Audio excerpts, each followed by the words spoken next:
Pornography বা অশ্লীল video দেখলে দুনিয়াতে তিনটি ভয়ঙ্কর রোগ হয় এবং আখেরাতে সবচেয়ে বড় আযাবটা হবে তার। এই যুবক, তোমাদের জন্য আজকের ওয়াজ। Those young generation are watching me right now, please, this is for you. এটা তোমাদের জন্য। আমাদের বর্তমান সোসাইটিতে সবচেয়ে বড় রোগ হচ্ছে পর্নোগ্রাফি দেখার রোগ। ইয়াংদের মধ্যে মাশাআল্লাহ কি বাবাজিরা, হয়তো আপনারা খেয়াল করেন না, অনেকের কি নাতি আছে, অনেকের সন্তান আছে, ছেলে আছে, মেয়ে আছে, খেয়াল করবেন। This is your responsibilities. What's going on in the society? বর্তমান সমাজে কি হচ্ছে আমাদের খেয়াল করতে হবে। কোনো না কোনো ভাবে সারা বিশ্বের ইয়াংরা এখন পর্নোগ্রাফিতে আসক্ত। আজকাল ড্রাগ এডিক্টেডের চাইতো কিন্তু এটা ভয়ঙ্কর। অনেকে আমাকে ফোন করে বলে, হুজুর ছাড়তে পারছি না।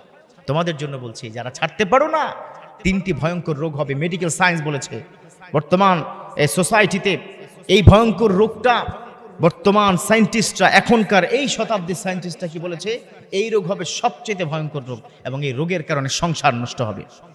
আপনি কি জানেন এই ঢাকার শহরে প্রতিদিন 47টি তালাক হয়, তার মধ্যে প্রায় 30টি মানে 23 থেকে 24টি কি তালাক হয় একটা বড়কে রোগ, যারা এই পর্নোগ্রাফিকে দেখার কারণে যারা এই রোগটা হয়ে গেছে, অর্থাৎ যৌন প্রবলেম মারাত্মক লেভেল হয়ে গেছে বর্তমান সোসাইটিতে।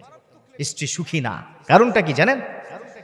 একমাত্র কারণ হচ্ছে ওই যুবকটা তার ইয়াং বয়সে সব শেষ করে দিয়েছে। যারা অশ্লীল ভিডিও পর্নোগ্রাফি দেখে তারা কিন্তু মাস্টারবেশন করে। কথাটা কিন্তু সত্য। আপনি বলবেন, হুজুর মিম্বরে বসে এই কথা 100%। আল্লাহ রাসূল মিম্বরে বসে সব কথা কি বলেছেন, সাহাবাদের সকল প্রবলেম সলভ করেছে। এখন this is the right time to say about this matter. এখন হচ্ছে সঠিক সময় এই কথাগুলো কি বলার। হ্যাঁ যুবক, তোমাদের জন্য বলছি, আমার এই কথাটা যদি তোমার পছন্দ হয়, যদি মনে করো যে না হুজুর অসাধারণ বলেছেন, obviously I will try to give up that, আমি চেষ্টা করব এটা ছেড়ে দেওয়ার জন্য, তাহলে আমার এই কথাটা ছড়িয়ে দাও, শেয়ার করে দাও সব জায়গায়, তোমার সব হবে। বর্তমান সোসাইটিতে ডেঞ্জারাস হচ্ছে, দিন দিন যাচ্ছে, ডে বাই ডে এটা কিন্তু গ্রোয়িং আপ, উপরের দিকে যাচ্ছে, ভয়ঙ্কর হচ্ছে। তাহলে 1 নম্বর প্রবলেম কি দুনিয়াতে তার যৌন প্রবলেম হবে, যার কারণে সংসার ভেঙে যায়। 2 নম্বর প্রবলেম যেটা হয় সেটা হচ্ছে এখনকার যুগে এই পর্নোগ্রাফি দেখতে দেখতে শরীরের মধ্য থেকে এক ধরনের লুব্রিকেন্ট বা তরল পদার্থ বের হয়ে যায়। মেডিকেল সায়েন্স বলেছে কোনো যুবক যদি রেগুলার পর্নোগ্রাফি দেখে, তাহলে তার বডির ভিতর থেকে এই তরল পদার্থটা বের হতে হতে একটা লেভেলে সে বাবা হওয়ার অযোগ্যতা হবে, মানে অযোগ্য হয়ে যাবে, বাবাই হতে পারবে না। কি কারণে জানেন?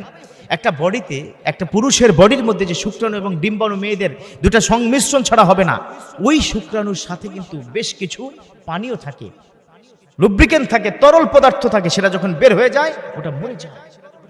এই যুবক খেয়াল করো, ভবিষ্যতে কি হবে, তোমার লাইফটা অন্ধকার হয়ে যাবে, বাবা হতে পারবে না। Listen to me very careful about this matter, be careful, সচেতন হতে হবে, ঠিক কিনা? 3 নম্বর যেটা সমস্যা, এটাও বর্তমানে প্রখর আকার ধারণ করেছে। পর্নোগ্রাফির কারণে ডিপ্রেশন হয়ে যায়, যুবকরা অস্থির হয়ে যায়, আর পারে না, সারাক্ষণ ঘুম ঘুম ভাব, সারা রাত এগুলো দেখে, আবার ডিপ্রেশনে পড়ে যায়। কি করবে, শারীরিকভাবে একটা বাজে অবস্থা চলে আসে, তখন ওই ছেলে শেষ পর্যন্ত মৃত্যুর পথ বেছে নেয়, অর্থাৎ আত্মহত্যা করে। নাউজুবিল্লাহ, কত ডেঞ্জারাস ম্যাটার, কথা কি খেয়াল করেছেন? তাহলে এই 3টি পেলাম দুনিয়াবী শাস্তি, আর আখিরাতের সবচাইতে বড় শাস্তি হচ্ছে জাহান্নাম। একটা যুবক যদি একবার অশ্লীল ভিডিও দেখার পর যদি তওবা না করে, আর তওবা না করে যে শুধু মারা যায়, he has to go to the hell fire, তাকে জাহান্নামে যেতে হবে। অতএব যুবক ফিরে আসো, come to the Islam, come to the Islam, ইসলামে আসো। তুমি পর্নোগ্রাফি দেখো, কুটিবার দেখো, যদি তোমার কাছে মনে হয় আল্লাহ তোমাকে দেখছে না, but almighty is watching you in every single moment.